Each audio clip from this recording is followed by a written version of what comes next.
안녕하세요. 오늘도 사연살롱을 찾아주셔서 감사합니다. 저는 올해 30대 초반으로 이름은 김하나예요. 왜 옛말에 지독한 연애 후 가슴 아픈 시간들을 보내면 주위에서 꼭 이런 말을 하잖아요. 야, 똥차 가면 벤츠 오는 거야. 슬퍼할 거 없어. 그땐 그 말들이 시간이 지나면 다시 누군가가 오고 더 좋은 사람일 거라는 희망적인 말, 위로라고 생각했는데요. 막상 겪어보니 그게 아니더라고요.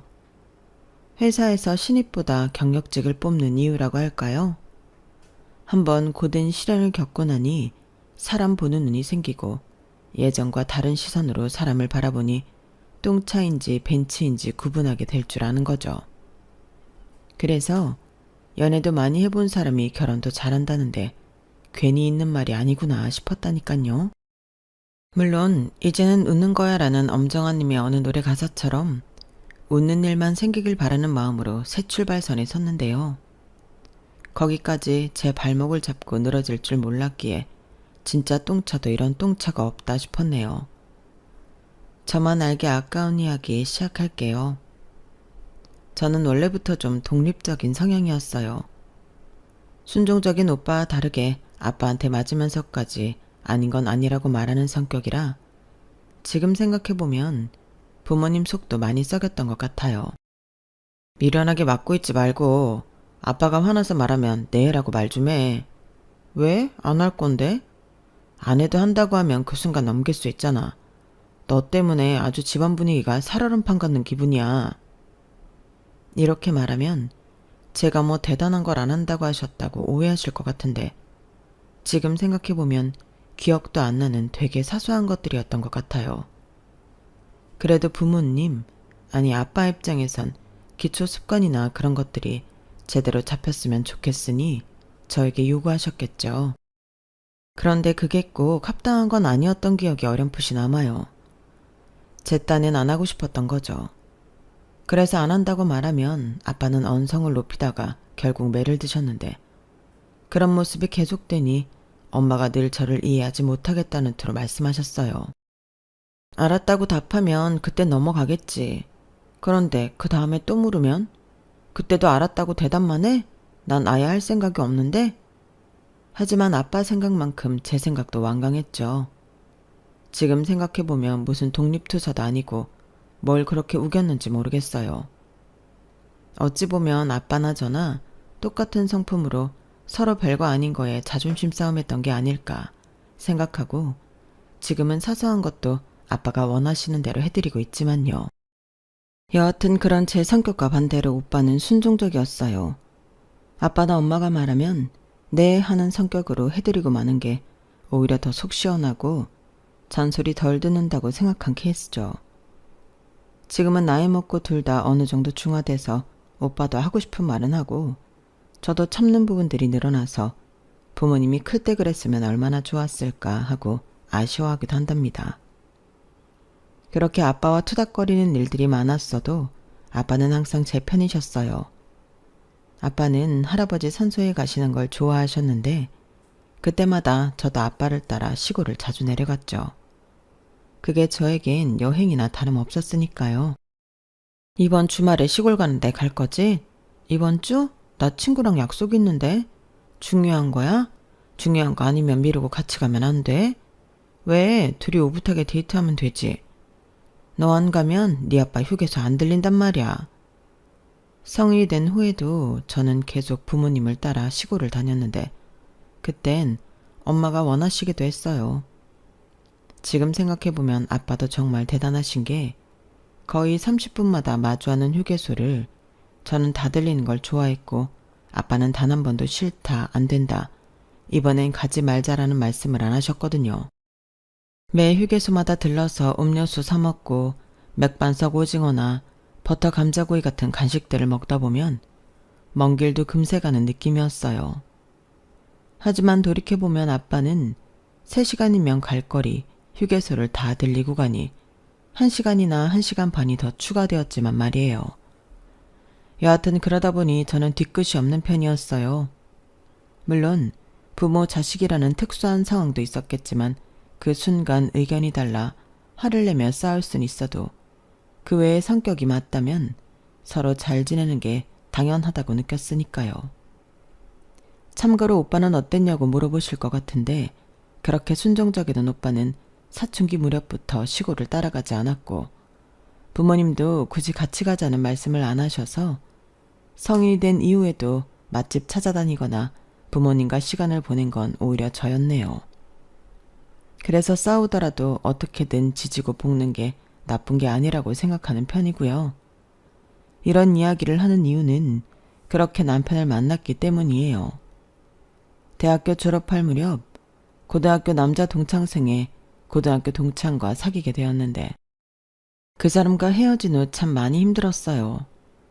첫사랑은 아니었지만 강한 제 성격과 다르게 온순했던 성격으로 제 이야기를 많이 받아줘서 그랬는지 제가 다 잘못한 것 같은 죄책감 때문에 더 힘들었거든요. 내가 잘할게. 내가 너무 이기적으로 굴어서 미안해. 너는 그냥 그 자리에 있어. 어? 이젠 내가 더 많이 줄게. 아니야, 안 그래도 돼. 나 이제 정말 너한테 아무 감정 없어.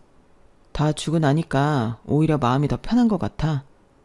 다음 사람 만나면 그때 잘해줘. 잘 지내. 그때 알았어요. 사람에 따라 마음을 표현하는 사람도 있고 그걸 받아서 속으로 삭히는 사람도 있다는 것 말이에요. 길들여지지 않았던 전 어떻게 보면 사랑한다는 이유로 다 제 의견을 따라준다는 이유로 제 마음대로 했던 건데 오히려 그 사람은 그게 버거웠던 거죠. 왜 그런 사람 있잖아요. 사랑할 땐 그 모든 힘듦을 견뎠는데 어느 순간 그게 힘들어지면 줄 만큼 줬다고 생각하고 뒤도 안 돌아보는 케이스요. 그 사람이 딱 그랬던 경우였죠. 그래서 참 많이 힘들어서 울기도 많이 울고 한동안 방에서 나오지도 않았어요. 그때 엄마가 그 친구를 찾아가 다시 한번 만나달라고 부탁할까 싶었다는 말을 들었을 때 정신이 번쩍 들더라고요. 그래, 나를 사랑해주는 사람들이 있어. 지나간 기회로 마음 상하지 말자. 앞으로 달라지면 되는 거야. 라고 말이에요. 지금 생각해보면 그 친구에게 제가 똥차였는지 모르겠네요. 어쨌든 그렇게 의미 있는 삶을 살고 싶었던 전 집 근처 봉사활동이 가능한 곳을 알아보기 시작했어요. 평소 막연하게 그러고 싶다는 생각만 있었는데 실천으로 옮기진 못했거든요. 그런데 이때 아니면 또 못하겠지 싶다는 마음도 있었고 뭔가 의미 있는 일을 하면 제 마음도 차츰 자존감을 채워갈 것 같았어요. 그렇게 보육원에 봉사활동을 갔는데 여전히 사람들과 어울리지 못하겠는 거예요. 봉사하러 갔으면서 봉사가 끝나고 사람들끼리 모여 술자리를 가지며 뒤풀이하는 게 그때 제 기억으론 좀 이해가 안 갔거든요. 저는 하나 씨하고 친해질 수 없을 것 같네요. 친해지지 마세요. 굳이 그럴 거 뭐 있어요. 첫 봉사활동을 나가고 뒤풀이에 가자고 해서 갔는데 뭔가 흥청망청 술을 마시며 히히덕거리는 게 제가 생각했던 봉사와 다르다고 생각했어요. 그런 시각으로 보고 있으니 말 자체도 좋게 나가지 않았겠죠. 그런 저에게 저보다 5살 많은 금 봉사 모임 회장이 대놓고 말하더라고요. 제가 마음에 들지 않는다는 걸 노골적으로 표현하길래 저도 똑같이 말했죠. 그게 첫 뒤풀이 자리다 보니 다시 가고 싶지 않았어요. 하지만 봉사활동은 나가기로 마음먹었기에 뒤풀이만 가지 않은 채 묵묵히 한 달에 한 번 참석하고는 있었죠. 그러다가 남편을 만났어요. 남편은 저와 동갑이었는데 그도 평소 봉사활동에 관심이 많았고 가까운 위치를 찾다 보니 여기 오게 되었다고 말했죠. 지난달 쓰레기 분리수거 같이 했던 분 맞죠? 네? 아, 안녕하세요. 매달 역에서 만나 인원수를 체크하고 보육원으로 이동하는데 조금 늦게 온 남편이 맨 뒤에 따라가는 저를 보며 반갑게 말을 건넸어요. 그러면서 자신 이야기를 하게 되었고 동갑내기라 편하게 이야기를 나누다 보니 자연스럽게 친해지게 되었어요. 제 성격과 다르게 사교적이었던 전 남편은 뒤풀이 모임도 활발하게 하고 사람들과 안면도 터가면서 활동하고 있었거든요. 저는 1년 넘게 조용히 다니는 입장이었고 남편은 이제 막 들어왔지만 매달 아는 얼굴이 늘어가는 중이었어요. 그렇게 6개월이 더 지나더니 청소팀장을 맡게 될 정도로 사교력은 대단한 것 같았고요. 제가 처음 배정받은 곳이 청소다 보니 더 잘할 수 있을 것 같아요. 김하나 씨가 부팀장으로 도와주면 완벽할 것 같습니다. 무슨 물귀신 작전인지 모든 사람이 모인 자리에서 내정된 듯 팀장 발표를 하고 인사를 하는데 남편이 갑자기 제 이름을 거론했어요. 다들 무슨 소리인지 우왕좌왕 하는데 눈치 빠른 다른 팀 팀장들이 자신들도 그럼 부팀장 뽑아달라며 임원을 더 늘리자고 말하더라고요. 그렇게 전 생각지도 못하게 모임에 들어가게 되었어요. 처음 색안경을 끼고 접했던 술자리도 사실 다른 의미가 있다는 걸 친해진 후에 알게 되었죠. 하나 너처럼 딱 봉사만 보고 꾸준히 오는 사람은 정말 드물어. 사람끼리 친해야 그 맛에 나오고 또 힘들어도 다른 일도 더 하게 되고 그런 부분이 있거든. 그때 아차 싶었어요. 너무 삐딱한 눈으로 바라보니 그 사람들이 그렇게 보였던 건데 나름 운영 방식이 있구나 싶으면서 서서히 모임 사람들과 어울리며 지내게 되었죠. 한편으론 남편과 모임 외에 만나는 시간들이 늘어나고 있었어요. 제 집 근처가 보육원이었는데 남편 회사 근처가 그 동네라 퇴근 후 저녁 같이 먹자는 둥 개별적으로 연락이 오기 시작했거든요. 그러다 보니 자연스럽게 연인이 되었고 결혼까지 생각하게 되었던 것 같아요. 저처럼 강한 성격인데 사교성도 좋고 전 남자친구와 다르게 싸울 때 자기 할 말 다 하는 성격이다 보니 불같이 싸우긴 해도 서로 맞춰가기 더 편하다고 생각했거든요. 그래서 결혼 소식을 깜짝 발표했을 때 다들 놀라는 눈치였어요. 남편이 워낙 사교성도 좋고 외모도 반반해서 분명 여자 보고 왔다는 이미지로 사귄다는 걸 알리지 말라고 말했었거든요. 물론 그럴 의도가 없었던 있었던 젊은 남녀가 모임에서 어쩔 수 없는 수순이었겠지만 뒷말 오가는 거 싫으니 무언가 확실해지면 말하겠다고 한 게 결국 결혼 발표였던 거죠. 뭐? 둘이 그렇게 의견이 안 맞아 싸우더니 정든 거야? 와, 대박. 너는 하나가 좋은 여자인 거 어떻게 알았어? 여러 말들이 오갔는데 그중 가장 듣기 좋았던 건 저와 친해지기 어렵다고 말했던 회장이 제 칭찬을 했던 점이었어요. 알고 보니 책임감도 있고 위트 있고 사람도 잘 챙길 줄 안다고요. 그제서야 초반에 서로 엇나갔던 말들을 사과하며 훈훈하게 마무리했네요. 여하튼 그렇게 결혼까지 진행되는 건 무난했어요. 남편 회사가 서울이고 시댁이 경기도 끝쪽에 있어서 회사에서 30분 거리 되는 곳에서 자취하고 있었거든요. 부모님은 고향에서 지내시길 원했고 남편도 그렇고 저도 그렇고 결혼하면 당연히 회사 생활을 해야 하니까 가까이 살 필요도 없이 심플하다고 생각했어요. 너희 신혼여행 어디로 간다고? 저희 푸켓 가기로 했어요. 푸켓이면 동남아 쪽? 네, 아마 그럴걸요. 왜요? 아니, 그러면 괜히 쓰지도 않은 거 이상한 거 사오지 말고 백화점에서 가방 하나만 사와. 그래야 내가 혹시 마음에 안 들면 바꾸기라도 편하지? 그런데 결혼식 끝나고 막 출발하려는데 시어머니가 배웅하면서 이런 말씀을 하시는 거예요. 저는 당황해서 네? 받아쳤고 남편은 친구들과 인사하느라 정신없어서 못 들은 것 같았죠. 난이 큰애 결혼했을 때 아버지 차라고 시계 사는데 차지도 않았거든. 괜히 신경 쓴다고 샀는데 필요 없으면 안 하니까 필요한 거 해오라는 거지. 아, 네. 어떤 대답을 해야 할지 모르겠어서 그냥 웃으며 네라고 대답하고 차는 출발했어요. 차 안에서 남편과 투닥거리면서 싸울 수밖에 없었죠. 아까 어머님이 뭐라고 했는지 들었어? 뭐, 잘 다녀오라고? 아니, 백화점에서 가방 사오래. 사오면 되지. 그게 왜? 백화점에서 가방 사면 그게 얼만데. 우리 형편 넉넉하지 않은 거 어머니 모르셔? 그러자 남편은 백화점 가방이 다 비싼 거냐며 어이없어 했고 저는 다른 곳도 아니고 백화점이라고 장소를 특정 지은 거 보면 적어도 준 명품 가방을 원하시는 거 아니냐며 목청을 높였어요. 남편은 당신 엄마는 그런 사람이 아니라고 세상의 모든 아들들이 당신 엄마는 아닌 줄 아는 착각을 시전했죠. 그래, 너 니네 엄마 안 그런다고 했으니까 혹시 그러면 네가 책임져. 책임은 무슨 책임이냐며 오히려 저에게 적반하장으로 좋은 가방 사드리면 또 어떠냐고 말하는 거예요. 끝이 안 날 싸움이었지만 신혼여행의 시작이라 거기서 마무리하고 결국 준 명품 가방으로 작은 걸로 사다 드렸죠. 핸드폰이랑 화장품 같은 기본적인 것들이 들어가는 크기인데 30만 원 정도 했어요.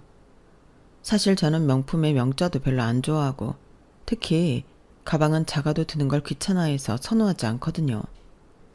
그런 제가 30만 원짜리 가방을 샀다는 것 자체가 상당한 거였죠. 그래도 시댁이니까요. 예쁘긴 예쁜데 너무 작은 거 아니니? 뭐 얼마 들어가지도 않겠다. 하지만 가방을 받고 하시는 말씀을 듣고 다신 좋은 거 해드리지 않겠다고 다짐했어요. 사람이 성의가 있는데 어떻게 대놓고 그런 말씀을 하시는지 싶었거든요. 남편은 당신 엄마는 그런 사람 아니라고 말했는데 지 눈앞에서 그런 소리 하는 걸 들으니 민망했는지 큰 가방은 잘 안 들고 다니게 된다는 둥. 저는 3만 원짜리 가방도 안 사는데 30만 원이면 정말 큰 돈 썼다는 둥 애쓰더라고요. 하지만 그런 것조차 제 눈에 좋게 보이지 않았어요. 당연히 남편과 대판했는데 그게 시작에 불과했죠. 결혼 후 얼마 지나지 않아 첫 명절이 다가왔어요. 그러다 보니 양가에 얼마를 드려야 할지 선물로는 뭘 사가야 할지 신경 쓸 게 한두 개가 아니더라고요. 게다가 한 번에 끝나면 모르겠는데 이제 계획이라는 걸 세워야 하잖아요.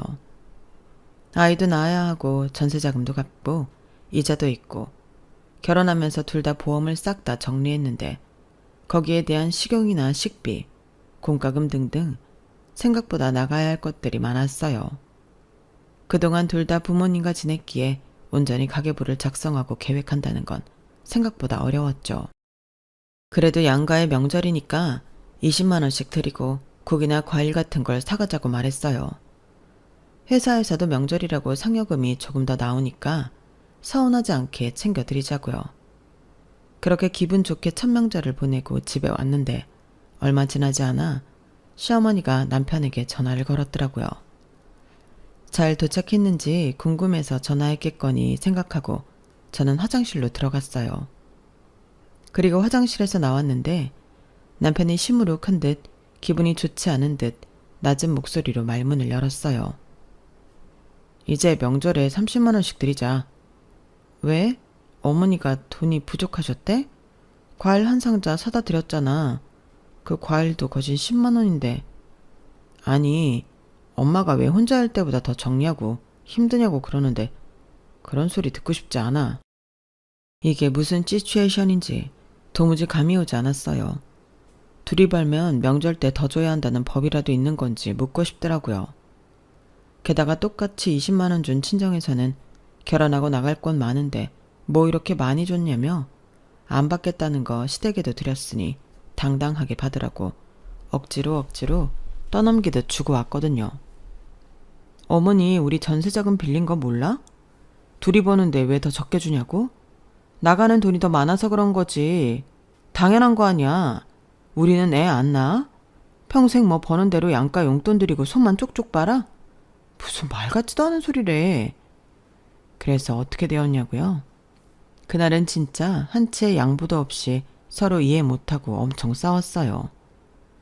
제가 마음 상했던 건 명절날 1, 20만 원의 돈이 아니었는데 남편은 그걸 모르더라고요.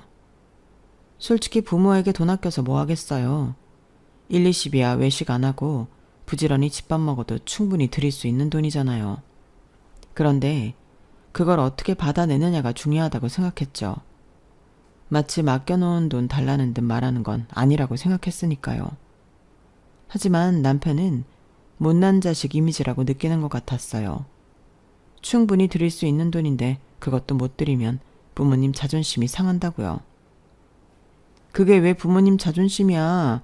돈 덜 받으셨다고 자존심 상하셨대? 어디 친척들 모인 데서 용돈 얼마나 받으셨나? 배틀이라도 하셨대?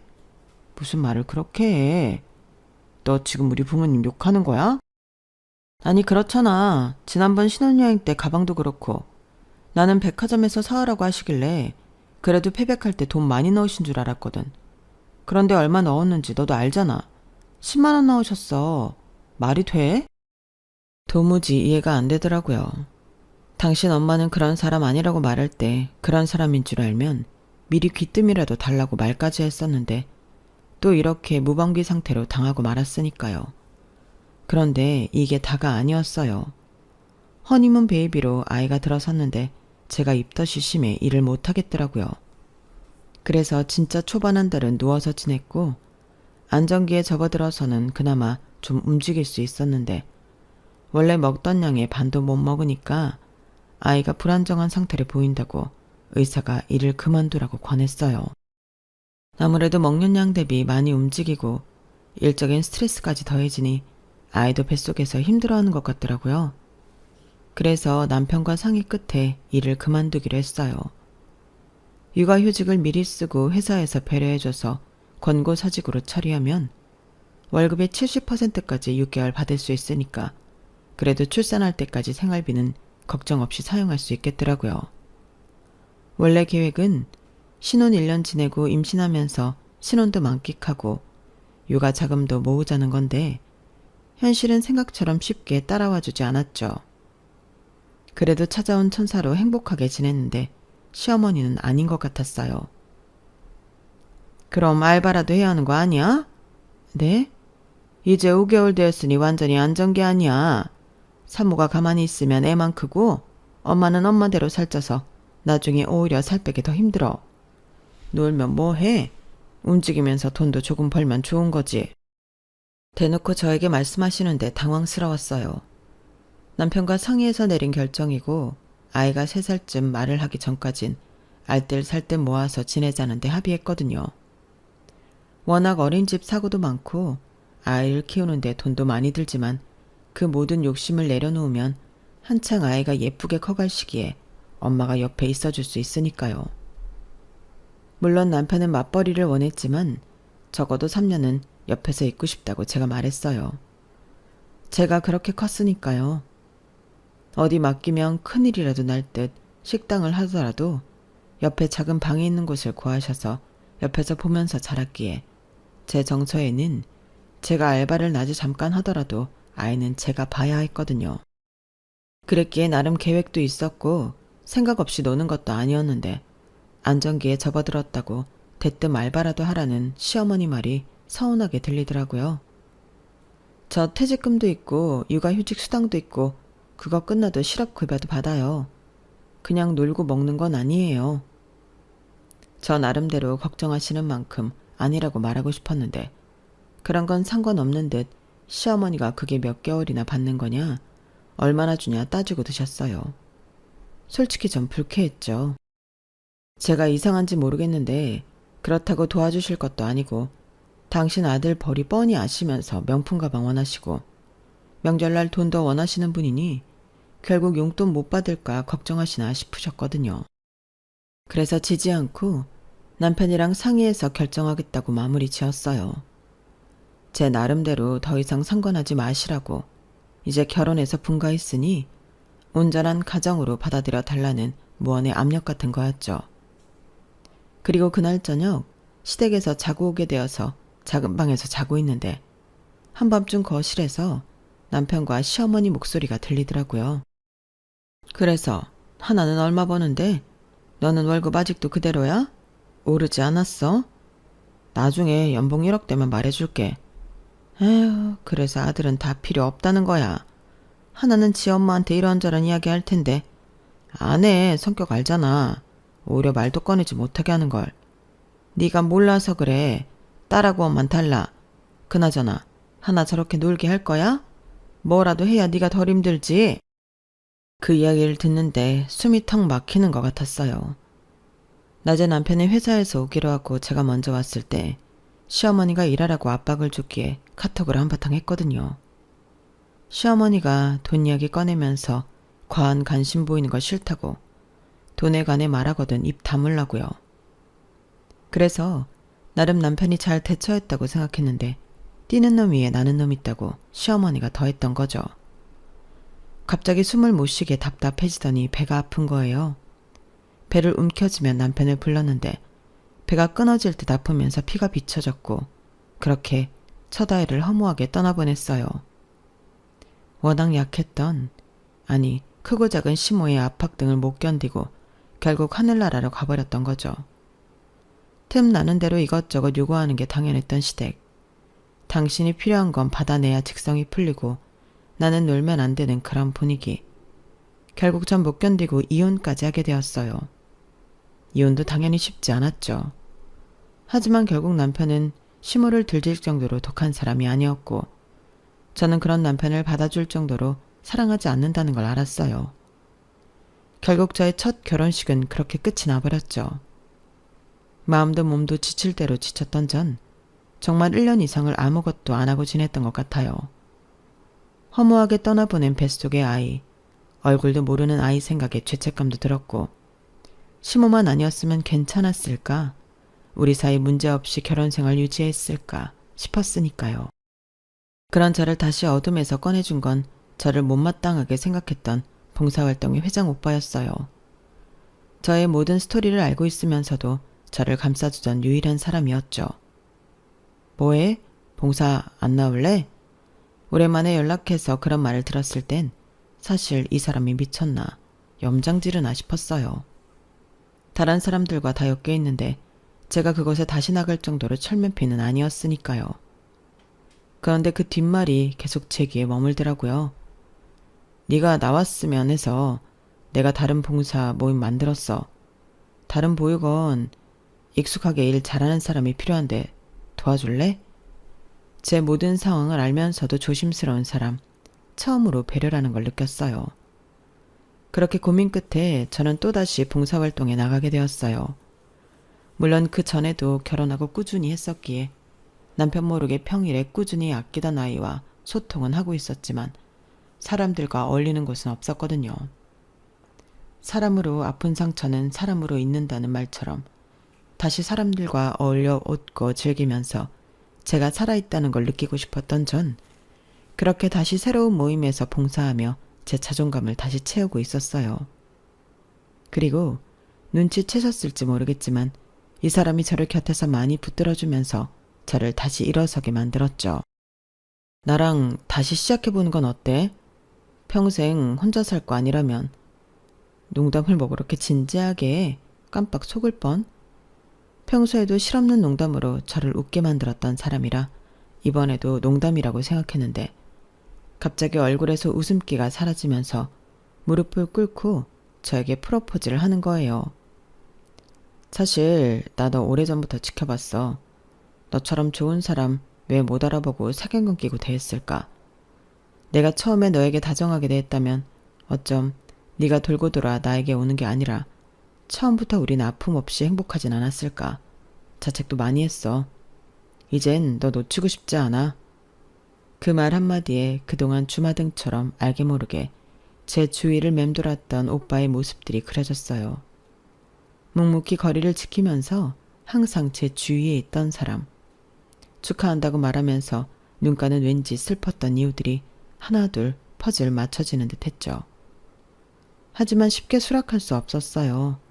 주위에 엮인 사람들의 시선도 시선 있지만 무엇보다 전 아이까지 한번 잃은 몸이니 선뜻 마음을 받아준다 아니다라고 할 입장이 아니었던 거죠. 오빠도 알잖아. 나 결혼도 결혼이지만 아이도 태어날 뻔했던 거. 그래 알아. 그래서 나도 쉽게 너에게 말하는 거 아니야. 아이가 있었다고 해도 네가 힘들어했다면 내 선택은 너였어. 그건 변하지 않을 거야. 오빠 마음은 고마워. 그런데 오빠 부모님 생각은 또 다를 수 있고 이게 오빠 한 사람만의 생각으로 결혼이 성사될 수 있는 건 아니니까. 우리 엄마는 좋대.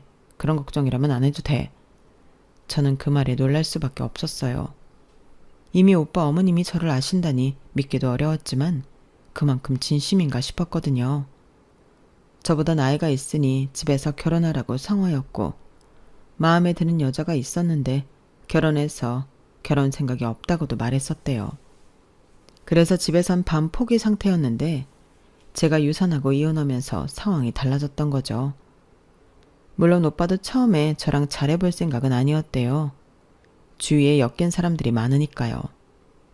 단 하나 어둠 속에 있는 저를 끌어내야겠다는 생각, 예전처럼 웃음기 많고 당찬 모습을 되찾아주고 싶다는 생각 하나만 했는데 전보다 활기 넘치는 오빠의 변화를 오빠 어머니가 먼저 눈치챘던 거죠. 그래서 마음에 드는 여자가 생겼냐고 물었는데 그게 결국 저였고, 어머님 생각에는 오빠는 저 아니면 안 될 것 같은 생각을 먼저 하셨던 것 같다고 말하더라고요. 욕심이라고 생각했고 안 될 거라고 생각해서 말을 아끼고 있었는데 어느 날 어머님이 먼저 오빠를 앉혀놓고 그런 말을 하셨대요. 네가 행복한 거 말고 행복하게 해줄 자신 있으면 엄마는 네가 선택한 사람이 누구든 좋다. 저는 특정하지 않았지만 그 말이 저를 의미한다는 걸 알았던 오빠는 자신의 행복을 위해서인지 제 행복을 위해서인지 정말 계속 고심하고 또 고심했다고 덧붙였죠.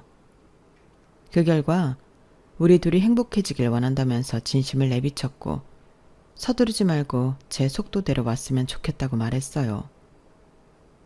나는 너를 처음 봤을 때부터 지금까지 항상 이 자리에 있어. 네가 나를 보고 걸어만 와준다면 시간은 중요하지 않아. 나는 그거면 돼. 그 한결같은 진심에 결국 전 무너졌고 100년 해를 약속하게 되었습니다. 그렇게 결혼을 결심하고 가장 먼저 한 일은 오빠네 어머니를 만나는 거였어요. 아무래도 제가 죄인이라고 생각하다 보니 자꾸만 움츠러들었고 전에 겪었던 일도 있으니 만나 뵙는 게 우선이라고 생각했거든요. 그런데 그 어머니의 그 아들이라고 오빠보다 성품이 더 좋으신 분이었죠. 저를 보자마자 단번에 안아주시면서 토닥여 주셨거든요. 힘들었지? 이야기 많이 들었어. 이제 꽃길만 행복하게 걷자. 저는 그 말에 저도 모르게 하염없이 울고 말았어요. 그 어떤 말보다 짧은 어머니의 말에 모든 진심이 다 담겨 있음을 느낄 수 있었으니까요. 물론 저희 집에서는 처음에 반대했어요. 그 모진 고통을 당하고 다시 결혼한다고 하니 축하보다 걱정이 앞섰던 거죠. 하지만 부모님도 오빠를 보고 나선 이해하시더라고요. 전 남편의 경우 정말 저처럼 강한 성격이라 둘 중 하나가 죽어야 끝나는 느낌이었다면 지금 오빠는 외유내강 스타일로 겉은 부드럽지만 내면적인 강함이 함부로 못하게 만드는 그런 사람이었거든요. 하고 싶은 말하고 끝까지 자신의 의지를 굽히지 않아야 강한 사람이라고 생각했던 제가 살면서 여러 일을 겪으면서 달라지고 있는데 그건 오빠 영향도 많았다고 생각해요. 여하튼 그런 오빠의 모습을 보시곤 찬성하신다고 말씀하셨죠. 고맙네. 고마워. 나는 하나가 다시 누구 못 만날 줄 알았는데 그런 우리 하나를 품어줘서 고마워. 고마워. 아니에요. 제가 오히려 더 하나에게 고마워요. 어려운 결정이었을 텐데 저 믿고 따라와 주는 걸요. 제가 더 잘할게요. 믿고 주시는 귀한 딸 아끼고 사랑하며 살겠습니다. 그 말을 옆에서 듣는데 정말 제가 다 눈물이 났어요. 똥차 가고 벤츠 온다는 말이 생각나면서 벤츠가 다른 게 벤츠가 아니구나.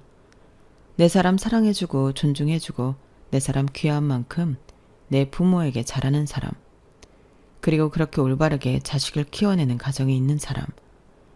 별의별 생각이 다 들었네요. 그렇게 다시 새 출발하라고 준비를 하면서 청첩장을 그 전 봉사 모임 사람들에게 줘야 하나 말아야 하나 고민이 많았어요. 저는 여자 몇 명과 연락을 하고 있었는데 오빠는 그 모임 사람들과 모두 연락하고 있었으니까요. 심지어 전 남편하고도 연락을 하고 있었는데 저희가 사귀는 걸 몰랐고 갑자기 연락을 안 하는 것도 웃기고 묘한 그런 관계였던 거죠. 그래서 저는 되도록이면 뒷말도 듣고 싶지 않아서 아무에게도 연락하지 않길 바랬는데 오빠 생각은 달랐죠. 나는 하나가 누구에게도 당당했으면 해. 네 잘못으로 헤어진 것도 아니고 나중에 사람들이 알게 되면 오히려 우리가 나쁜 짓 한 줄 알게 될까봐 싫어. 시간도 흘렀고 우리는 당당하니까 소식은 전했으면 해. 좋은 소식은 전하고 오던 안 오던 그건 그 사람들에게 맡기자. 고심 끝에 저는 오빠 결정에 따르기로 했어요. 오빠 말대로 제가 죄 지은 것도 아니니까요. 결혼식 당일 저는 정말 공주가 된 기분이었어요. 새벽부터 미용실에서 헤어와 메이크업을 받으면서도 설렘이 가득했죠. 거울 속 제 모습이 첫 번째 결혼 때와는 완전히 달라 보였어요. 그때는 불안하고 걱정스러운 표정이었다면 이번에는 정말 행복에 가득 찬 신부의 모습이었거든요. 식장에 도착해서 드레스로 갈아입고 대기실에서 기다리는데 현 시어머니께서 직접 오셨어요. 손에는 예쁜 보석함을 들고 계시더라고요. 보석함을 열어보니 정말 아름다운 진주 목걸이가 들어있었어요. 우리 예쁜 며느리 오늘 정말 아름답다. 이 목걸이는 우리 집 대대로 내려오는 거야. 이제 하나 차례지. 어머니 정말 감사드려요. 이런 좋은 가족이 되어주셔서 진짜 감사드려요. 그러면서 목에 직접 채워주시는데 가슴이 벅차오를 정도로 행복했어요. 친정 어머니도 옆에서 눈물을 글썽이며 제 손을 꼭 잡아주셨어요. 첫 번째 결혼 때는 내내 걱정스러워 하셨는데 이번에는 정말 안심하고 기뻐하시는 모습이 느껴졌어요. 식장에는 정말 많은 분들이 와주셨어요. 봉사 모임 사람들, 회사 동료들, 친구들, 친척들까지 모두가 저희의 행복을 진심으로 축하해주는 분위기였어요. 오빠가 버진로드를 걸어오는 저를 보며 환하게 웃는 모습을 보는 순간 정말 이 사람과 함께라면 평생 행복할 수 있을 거라는 확신이 들었어요. 주례 선생님이 막 혼인 서약을 시작하려던 그 완벽한 순간이었습니다. 갑자기 식장 맨 뒤에서 날카롭고 큰 목소리가 울려 퍼졌어요. 모든 하객들이 일제히 뒤를 돌아보는데 거기에 서 있는 건 다름 아닌 전 시어머니였죠. 저는 그 순간 심장이 쿵 내려앉는 것 같았어요. 온몸에 소름이 돋으면서 다리에 힘이 빠져 그대로 주저앉을 뻔했을 정도였으니까요. 전 시어머니는 화려한 분홍색 한복을 입고 머리까지 예쁘게 올린 채 나타났어요. 마치 결혼식에 정식으로 초대받은 손님처럼 말이에요. 하지만 그 표정은 전혀 축하하는 사람의 표정이 아니었어요. 분노를 일그러진 얼굴로 식장 한가운데로 성큼성큼 걸어오기 시작했거든요. 하객들이 저기 저 사람 누구야? 뭔 일이지? 왜 갑자기 소리를 지르는 거야? 하면서 수군거리기 시작했고 양가 어른들도 당황한 기색이 역력했어요. 특히 현 시어머니는 완전히 경악한 표정이셨죠. 전 시어머니는 식장 한가운데까지 와서는 마이크를 빼앗으려고 했어요. 사회자가 당황해서 마이크를 빼앗기지 않으려고 했지만 전 시어머니의 기세에 눌려서 결국 마이크를 빼앗기고 말았어요. 그 순간부터 진짜 악몽이 시작되었어요. 전 시어머니가 마이크를 잡고 저를 가리키며 큰 소리로 외치기 시작했어요. 식장 전체가 조용해졌어요. 침묵 속에서 전 시어머니의 목소리만 울려 퍼졌죠. 그동안 숨기고 싶었던 아픈 과거가 이렇게 많은 사람들 앞에서 적나라하게 드러나는 순간이었어요. 잠깐만. 이 결혼식 절대 인정 못해. 여러분들은 이 여자가 누군지 아세요? 이 여자는 우리 아들과 결혼해서 애까지 떨어뜨리고 이혼한 년이에요. 하객들의 시선이 모두 저에게 집중되는 게 느껴졌고 저는 부끄러움과 분노로 온몸이 떨렸어요. 그런 분위기를 느끼셨는지 갑자기 저를 바라보시면서 말씀하셨죠. 그런 년이 무슨 재혼이야? 너 잘되는 꼴 절대 못 보지. 애도 못 낳는 년이 무슨 행복을 바라. 우리 아들한테 해놓은 게 뭔데? 이제 와서 다른 남자랑 행복하려고? 순간 정적이 흐르고 다들 눈치싸움을 하기 바빴어요. 말려야 하는데 누가 나서야 할지 선뜻 나서지 못하면서 지금 이 상황이 무엇인지 이해하려고 애쓰는 듯 했어요. 누가 봐도 말려야 하는 상황이지만 정말 예상하지 못한 순간이 오면 생각보다 빠르게 반응한 사람이 없다는 말이 실감나더라고요. 너 때문에 우리 집안이 얼마나 망가졌는지 알아? 대를 끊을 뻔한 집안을 어떻게 만들어놨는데 그런 년이 무슨 하얀 드레스를 입어? 순결의 상징인 하얀 드레스를 입을 자격이나 있어? 혼자 사는 게 딱 맞는 년이 결혼은 또 왜 해? 또 남의 집안 망치려고? 저는 귀를 틀어 막았어요. 모든 말이 맞는 것 같고 괜한 욕심을 부린 듯 제 자존감이 다시 무너지고 있었죠. 그런 상황을 더 이상 못 보겠다는 듯 상황 파악을 마친 오빠가 나서려던 바로 그 순간 오빠보다 더 빠르게 전 시어머니 앞으로 나간 건 친정 엄마였습니다. 번개처럼 앞으로 달려가시더니 전 시어머니 머리채를 와락 잡으신 거예요. 그동안 참고 있던 분노가 한순간에 폭발한 거였죠. 그런데 웃긴 건 친정엄마가 시어머니 머리채를 와락 잡으셨는데 잠시 전 시어머니가 휘청이셨을 뿐 건장하게 서 계신 거예요. 다들 놀라서 쳐다봤는데 시어머니가 풍성하게 올린 가발이 벗겨지고 짧은 머리에 가발을 고정하려고 핀을 덕지덕지 붙인 우스꽝스러운 모습만 남아있더라고요. 시어머니는 당황하셨고 친정엄마는 분이 풀리지 않으셨는지 다시 그 짧은 머리를 쥐어 잡으셨어요. 그리고는 속사포처럼 쏟아내기 시작하셨죠. 네가 그 모양 그 꼴로 애들을 휘젓고 다니니까 이 사단이 나는 거야. 자식을 앞세운 부모 마음 네가 알아? 니년이 이딴 식으로 나오니까 내 딸이 귀한 생명 만나보지도 못한 채 가슴에 묻었잖아. 그런데 뭐? 행복할 자격이 없어? 그러자 전 시어머니는 지지 않으려는 듯 친정엄마 머리채를 잡으셨죠. 전 시어머니가 친정어머니의 머리카락을 잡아당기고 친정어머니도 지지 않고 맞서는 모습에 식장은 완전히 아수라장이 되었어요. 하객들은 이 광경을 보고 완전히 충격에 빠진 상태였고요. 어떤 분은 휴대폰을 들고 촬영하기 시작했고 어떤 분들은 그냥 멍하니 지켜보고만 있었어요. 왜? 내가 못할 말 했어? 집안 풍비박산 낸 거 맞잖아. 그래놓고 행복하겠다고? 대가 그 꼴은 못 보지. 못 봐. 그 말에 친정엄마는 잡았던 전 시어머니 머리채를 당신 몸쪽으로 끌고 오듯 당기셨어요. 체급이 엄마보다 작고 말랐던 전 시어머니는 속수무책 저희 엄마 쪽으로 다가올 수밖에 없었죠. 그 순간 엄마는 시어머니를 그대로 바닥에 패대기 치셨어요. 내 인연 안 되겠다. 아주 오늘 요단강을 건너야 정신을 차리겠어. 내가 아주 요단강행 KTX를 태워줄 테니 각오해. 아주 작정하고 달려들 기세를 잡는 엄마를 친정오빠가 달려들어 말렸어요. 엄마는 분이 풀리지 않으시는 듯 평소 보지 못했던 모습들을 보이셨죠. 엄마가 이런 성격을 참고 사셨다는 게 신기할 정도로 밀어붙이는 기세에 시어머니는 더 이상 아무 말씀도 못하시고 약자가 되신 듯 억울함을 호소하실 뿐이었습니다.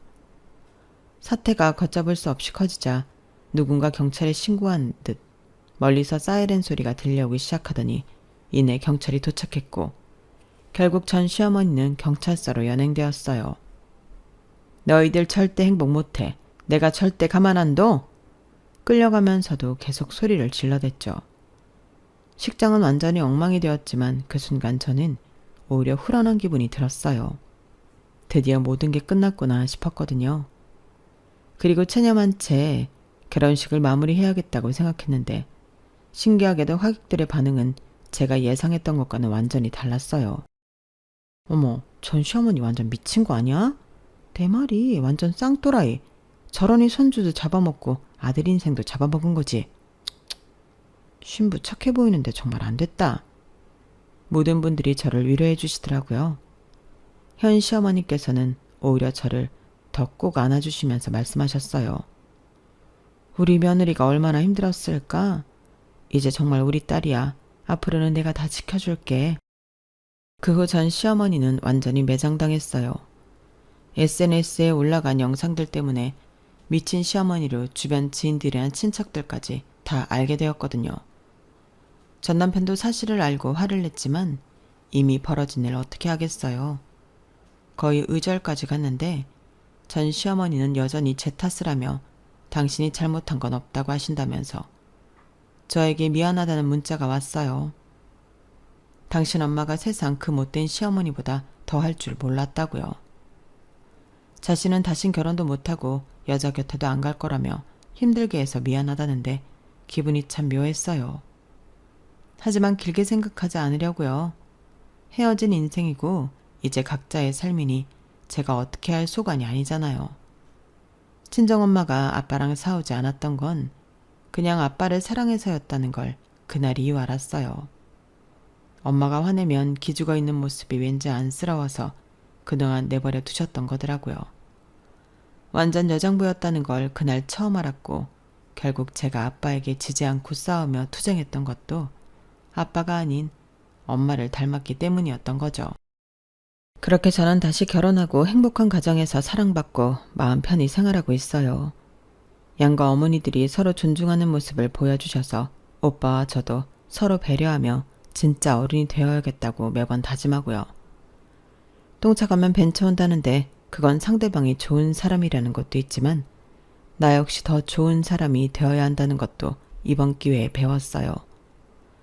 또한 벤츠는 그 차를 만들어준 공장이라고 비유하면 그렇지만 여하튼 그런 어우러지는 주변 환경까지 모두 포함해야 한다는 것 말이에요.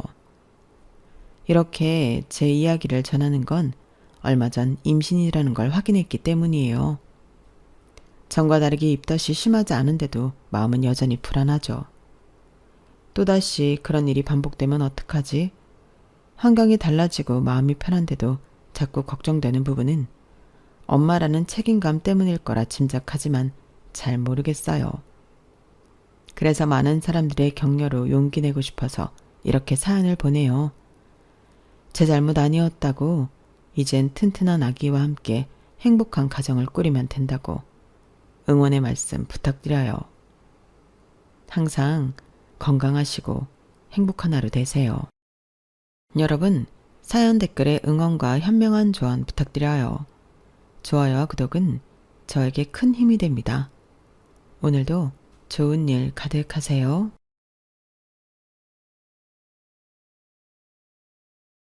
안녕하세요. 오늘도 사연 살롱을 찾아주셔서 감사합니다. 저는 이혼 가정에서 자랐다는 이유로 시어머니에게 무시를 당하다가 여동생의 결혼식에서 시어머니가 최악의 실수를 저지르면서 시어머니에게 잊을 수 없는 복수를 선물한 30대 여성입니다. 저희 부모님은 제가 18살 때 이혼을 결정하셨어요. 그리고 저와 5살 터울의 여동생은 쭉 엄마와 살았죠. 하지만 지금까지 살면서 부모님의 이혼은 저에게 흠도 아니었고 결점도 아니었어요. 한 번도 그런 생각을 해본 적이 없었죠. 왜냐하면 여동생은 아니었겠지만 그 당시 저는 18살, 부모님이 왜 이혼을 하는지 이해할 수 있는 나이였어요. 그리고 애초부터 아버지가 가정적이지 않아서 아버지의 부재에 서운하다거나 빈자리를 느끼지도 않았고요.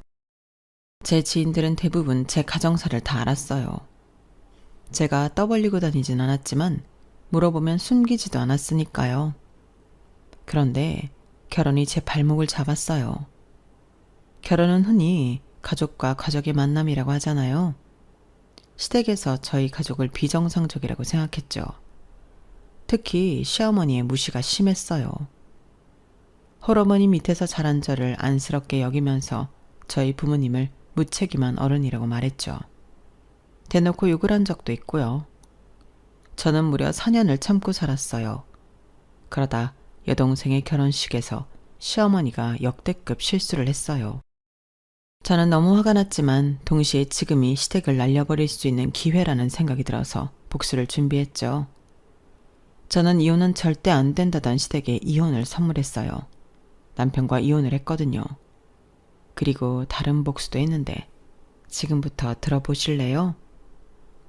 어릴 때부터 그림 그리기야 귀여운 것들을 좋아한 저는 산업 디자인과를 졸업해 문구회사 디자인팀에서 일하다가 개인 사업자를 내고 제가 직접 그리고 디자인한 문구리와 소품을 판매하기 시작했어요. 회사를 다닐 때부터 아름아름 SNS로 판매를 하고 있어서 대박이 날 줄 알았지만 그 정도는 아니었고 근근히 먹고 살 정도만 벌었어요. 그래서 안정적인 수입을 위해 일러스트레이터로 활동하기도 하고 동화 속 그림 그리는 일 등 제가 할 수 있는 일은 전부 했어요. 24시간을 분단위로 쪼개서 일을 해야 했고 일주일에 하루라도 쉴 수 있으면 감사했어요. 물론 이렇게 코피가 터지도록 일을 해봤자 겨우 직장에서 받았던 월급 정도를 받았지만요. 그래도 행복했어요. 사실 직장을 다닐 때 힘들었거든요. 제가 원하는 그림을 그리고 디자인하는 업무가 아니라 남을 위한 그림, 남을 위한 디자인을 해야 했으니까요. 정말 행복하지 않았어요. 저는 마음에 안 드는데 통과된 디자인도 있었고, 저는 마음에 드는데 계속 수정을 요구받았던 적도 있었죠. 그러던 어느 순간 깨달았어요. 직장에 있는 순간에는 언제나 저에게 정답이 있는 게 아니라는 걸요. 저는 그저 누군가의 손을 대신해 줄 뿐이었죠. 꼭두각시가 된 기분이었어요. 출근이 괴로웠고 주말이 지나 월요일이 다가오는 게 지옥 같았어요. 그래서 이렇게 지낼 수는 없다고 생각했고, 그때부터 개인 사업을 하기 위해 돈을 모으기 시작한 거예요. 그러니 좀 버틸만 하더라고요. 물론 돈을 모으는 데까지 5년이란 시간이 걸렸지만 시간이 뭐가 중요한가요? 하고 싶은 일을 한다는 게, 할 수 있다는 게 중요하죠. 그렇게 저는 퇴사를 하고 집에서 본가에서 일을 시작했어요. 회사를 다닐 때도 본가에서 출퇴근을 했어요. 여동생은 간호사가 되어 다른 지역에 있는 병원에 입사해서 독립을 했지만, 저는 대학도 그렇고 직장도 그렇고 본가와 가까운 거리였거든요. 그리고 새로 시작한 사업도 집에서 충분히 할 수 있는 일이고, 일러스트 업무나 동화 그림 작업과 같은 일들도 미팅을 제외하면 밖에서 근무할 일이 없어서 제 방이 곧 회사였죠. 그래서 제가 나가는 경우는 미팅이 있거나 집에서 작업하기 답답할 때 그 정도였어요. 그렇게 1년, 2년 저는 저희 집의 지방령이 되었죠. 그런데 생각지도 못하게 엄마와 트러블이 생기더라고요. 이제 일어났니? 벌써 해가 중천에 떴어. 아, 어제 늦게까지 작업한다고 피곤하네. 뭐 먹을 거 없어? 냉장고에서 아무거나 꺼내 먹어. 차갑기는. 그런데 오늘 센터 안 나가봐? 원장이 해가 중천에 떴는데 출근 안 해도 돼? 출근했어. 지금 점심시간이잖아. 밥 먹으러 온 거야. 밥은 먹었어? 안 먹었으면 차려줘. 내가 다 큰데 밥도 차려줘야 해? 네가 차려 먹든지 굶든지 알아서 해. 오늘따라 왜 이렇게 쌀쌀맞게 굴어? 센터에서 무슨 일 있었어? 센터가 문제가 아니지. 지금 다 큰딸이 하루 종일 집에서 놀고 있는데 내 속이 멀쩡하겠니? 내가 무슨 놀아. 나 밤새 일했다니까? 이거 봐. 다크서클 내려온 거 안 보여? 출근도 안 하는데 그게 무슨 일이야? 중천에 일어나서 정신도 못 차리고 집에서 하루 종일 컴퓨터 앞에서 앉아서는, 나는 네가 대체 무슨 일을 하는지도 모르겠다. 밖에서 딸들 무슨 일 하냐고 물으면 내가 할 말이 없어. 매일 종이 쪼가리, 이상한 플라스틱, 시답 자는 것들만 만들어 팔고 그게 얼마나 갈 것 같아? 너 나이 들어서도 그 일 할 수 있을 것 같아? 왜 못해? 그리고 뭐가 부끄러워서 딸내미 직업도 말 못해? 그럼 그냥 사업한다 그래. 사업도 사업 나름이지. 그거 하나 팔아서 얼마나 남는다고 사업이야. 너 정말 제대로 돈 버는 거 맞아? 고작 그런 거 가지고 돈이 되는 게 맞냐고. 나 지금 부족한 거 없이 벌고 있거든. 왜 아침부터 짜증이야? 지금이 무슨 아침이야. 중천이라니까. 그럼 그렇게 벌면 이번 달부터 생활비 보태. 30 넘어서 엄마 집에 살면서 생활비 안 내는 딸은 너밖에 없을 거다. 돈이 부족해서 그래? 알겠어. 생활비 주면 될 거다냐. 그럼 앞으로 이런 말 안 할 거지? 고작 몇십만 원 줄 거면서 생색은. 지연아, 제발 사람답게 살아. 사람이 출근을 해야지. 4년제 대학 나와서 집에서 이러고 있으면 사람들이 욕한다니까. 요즘이 어떤 세상인데 그런 고리타분한 말을 해. 사람들이 다양한 만큼 사는 방식도 다양한 거야. 엄마, 나 집에서 일하지만 남들보다 더 일하고 있고 노력하고 있고, 엄마도 내가 밤새 작업하고 그러는 거 알잖아. 그런데 어떻게 그런 말을 해? 누가 뭐라고 해도 직장 다니는 것만큼 안정적인 건 없어. 네가 아무리 사업자 냈다고 해도 내 눈엔 그저 집에서 탱자탱자 노는 딸로밖에 안 보여. 매일 목 늘어난 잠옷 입고 생활하고. 너 일주일에 몇 번이나 나가니?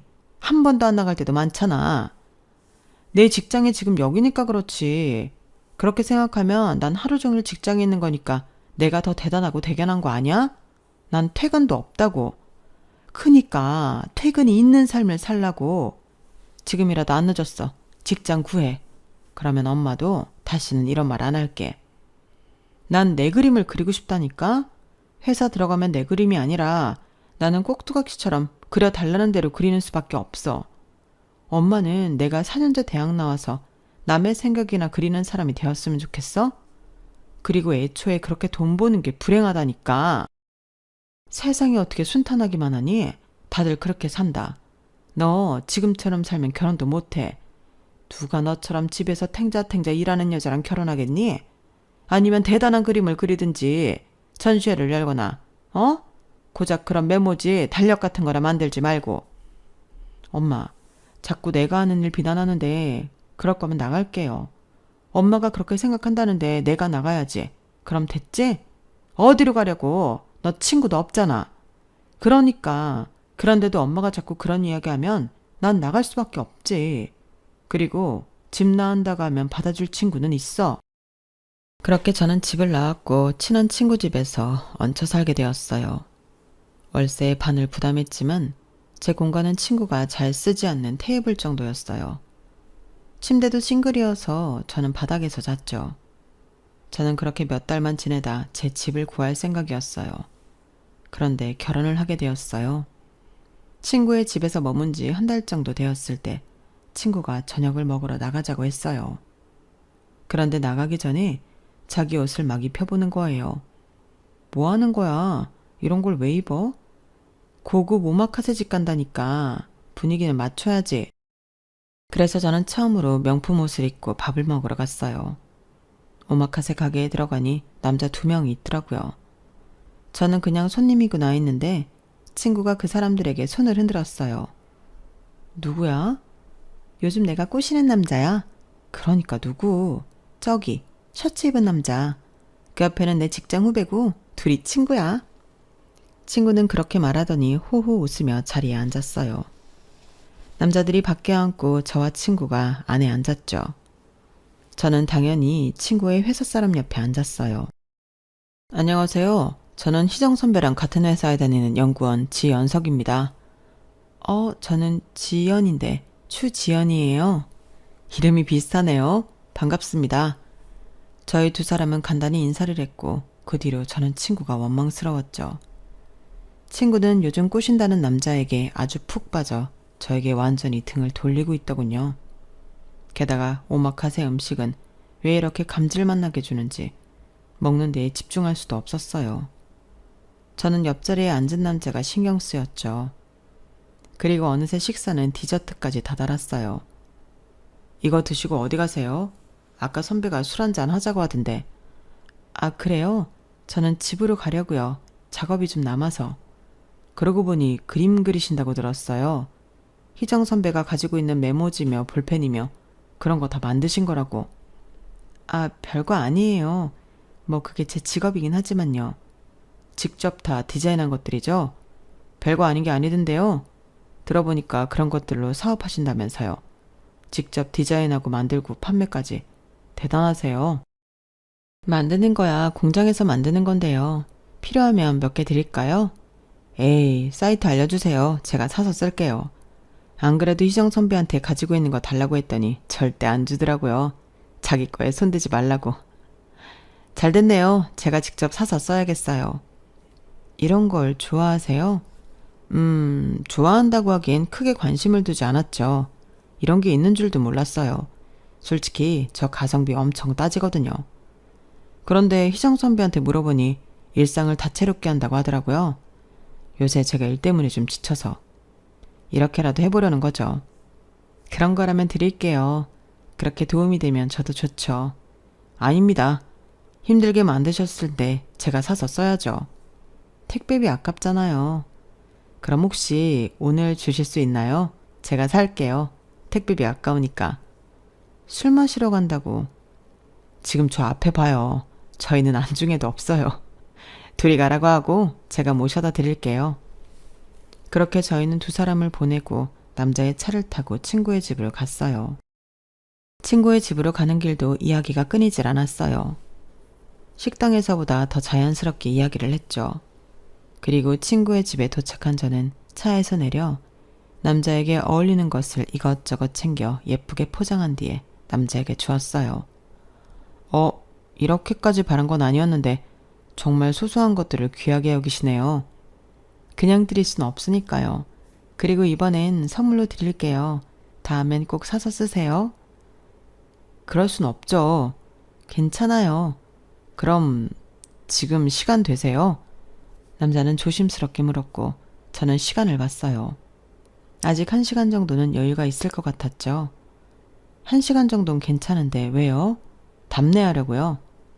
그리고 남자가 커피를 포장해 저를 데리고 간 곳은 수목원이었어요. 수목원이 지금도 열어요? 지금 야간 개장 행사 중이거든요. 와, 정말 예쁘네요. 오늘 선물에 대한 답례예요. 저희는 수목원을 몇 시간 동안 돌면서 또 이야기를 했어요. 저는 그 중에도 남자가 자기 식구들 이야기를 하는 게 인상 깊었죠. 제가 바이오 엔지니어가 된 건 오랫동안 연구직에 계셨던 아버지의 영향이 커요. 물론 엔지니어와 연구직은 다르지만요. 저희 아버지가 원예 연구 과장이셨거든요. 수목원 바로 옆에 있는 기술원에서 오래 일하셨죠. 저도 지금 거기서 일하고 있고요. 아버지는 제가 어릴 때부터 이 수목원에서 뛰어놀게 하면서 식물과 생명에 대해 알려주셨어요. 그때 해주신 말들이 아직도 기억에 남고 도움이 많이 되었어요. 그리고 지금도 그렇지만 어릴 때부터 저희 가족은 옥상에 텃밭까지 갖고 왔거든요. 직접 공부할 수 있도록 해주셨죠. 그렇게 몸으로 체험하고 느낀 것들과 아버지가 하는 일이 회사에 도움이 되는 일이라는 걸 깨닫고서 저는 이 분야에서 아버지처럼 일을 하고 싶었어요. 솔직히 아버지처럼 연구를 하고 싶었죠. 하지만 저는 새로운 발견보다는 문제 해결에 더 잘 맞아서 지금은 같은 분야에서 다른 일을 하고 있어요. 그래도 아버지를 존경하는 마음은 여전해요. 지금도 아버지는 일을 하세요. 농업기술 자문임원으로 계시거든요. 정말 어떻게 그렇게 일만 하시는지 싶다가도 존경스러워요. 저도 그렇게 되고 싶고요. 어머니는 어떤 분이세요? 어머니는 저희를 위해 모든 걸 희생하신 분이죠 뭐. 다른 어머니들도 마찬가지겠지만 저희 어머니는 바쁜 아버지를 대신해서 저희를 올바르게 키우신 분이에요. 덕분에 저도 잘 자랐고요. 아, 그리고 저는 누나랑 여동생이 있어요. 누나는 저랑 비슷하게 스마트팜 기업에서 일을 하고 있어요. 동생은 치위생사고요. 동생은 같은 계열로 가지 않았네요. 네, 뭐 같은 걸 봐도 다르게 느끼는 사람이 있잖아요. 그래도 치위생사로 열심히 하고 있어요. 저는 가족을 소중하게 생각하는 남자를 보며 이 남자와 결혼을 하고 싶었어요. 그래서 집으로 돌아가는 길에 용기를 내서 고백을 했고 저희는 만난 지 4개월 만에 결혼 준비를 했어요. 그건 저희 부부를 만나게 해준 친구네 커플보다 빨랐어요.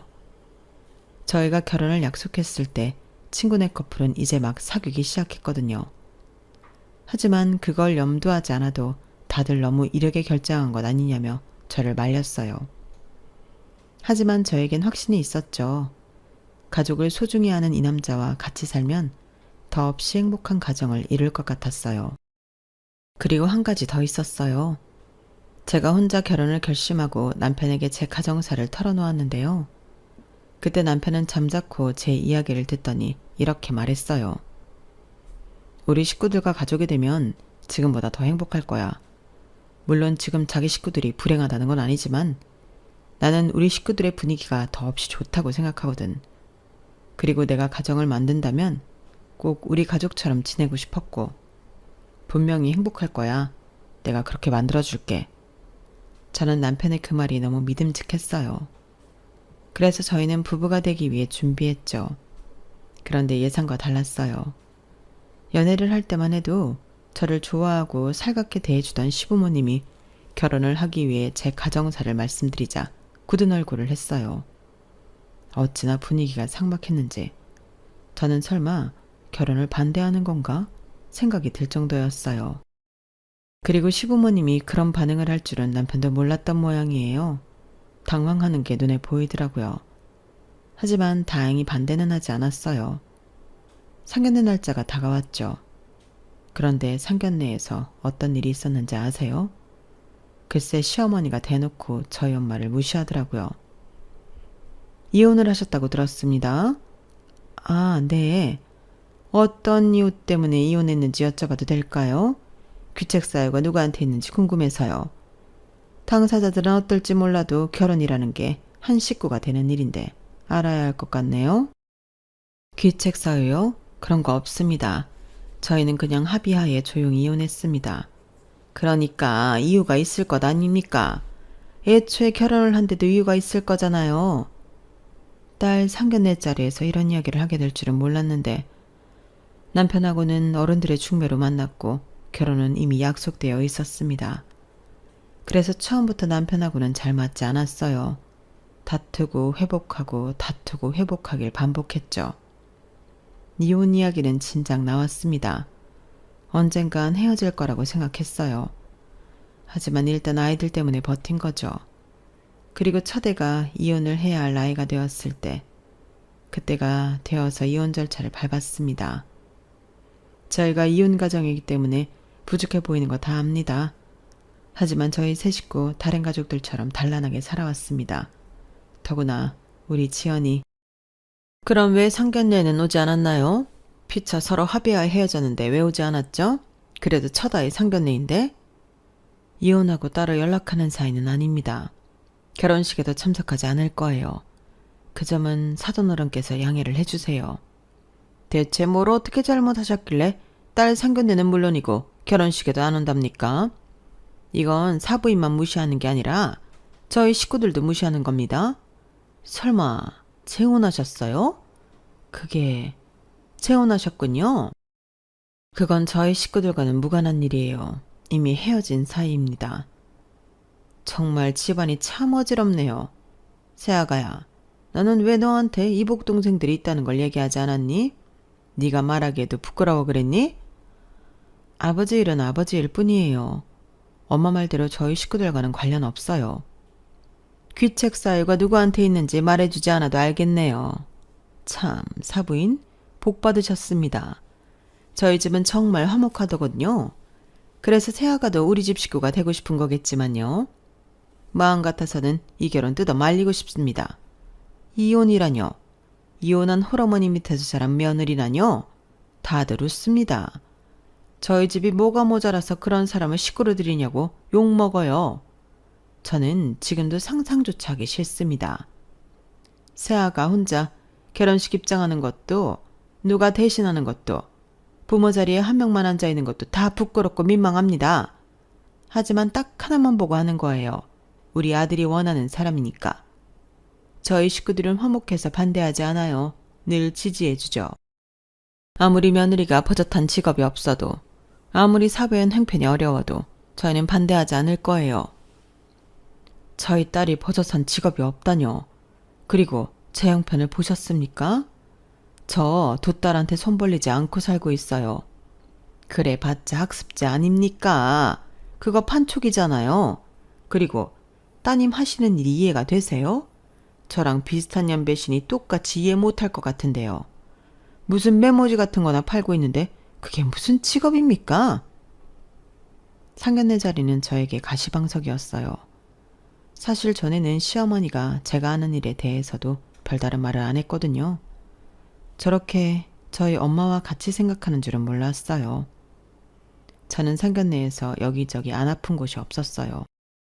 그리고 상견례에서 돌아와서는 엄마가 저에게 무척이나 미안해 했어요. 내가 이혼을 한 게 너한테 걸림돌이 될 줄 알았지만 이렇게까지 상처를 줄 줄은 몰랐다. 엄마가 미안해. 그래도 버티고 살았어야 했는데.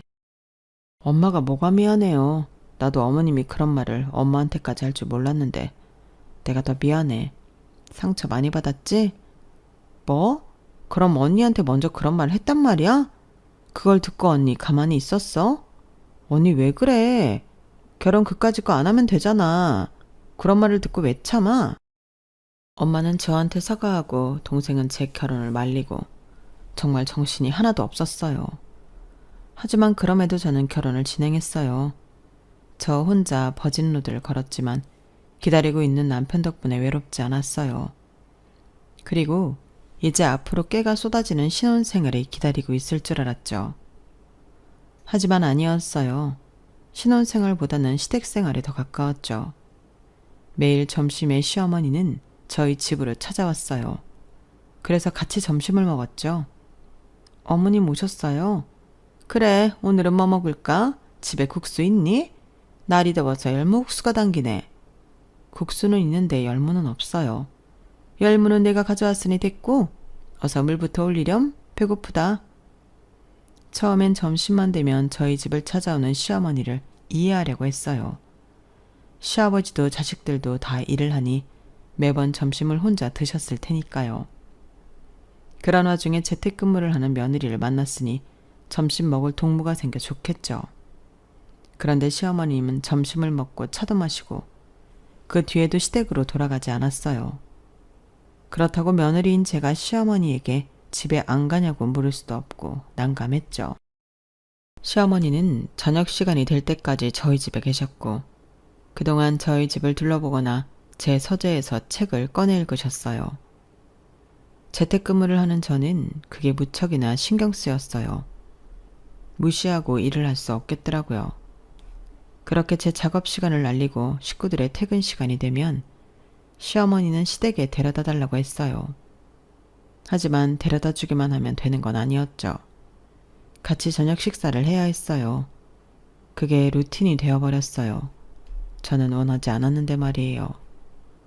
그래서 언제는 한번 시어머니가 시댁에 데려다 달라는 말을 거절한 적이 있었어요. 자, 이제 집에 가자. 어머님, 제가 지금 급한 일이 있어서 오늘은 못 데려다 드릴 것 같아요. 택시비 드릴 테니까 택시 타고 가셔도 되죠? 뭐? 택시? 너 지금 시어머니를 택시 태워 보낸다는 거야? 제가 요새 일을 제대로 못해서 일이 많이 밀려 있거든요. 원래 낮에 해야 하는데 어머님도 계시고 그래서 마음이 편하지 않았어요. 그리고 가면 저녁 먹어야 하잖아요. 오늘은 저 대충 때우려고요. 지금 내가 방해된다는 얘기를 하는 거야? 내가 너희 집에 와서 점심만 먹지 뭘 한다고. 그것도 내가 점심 차려주는 거잖아.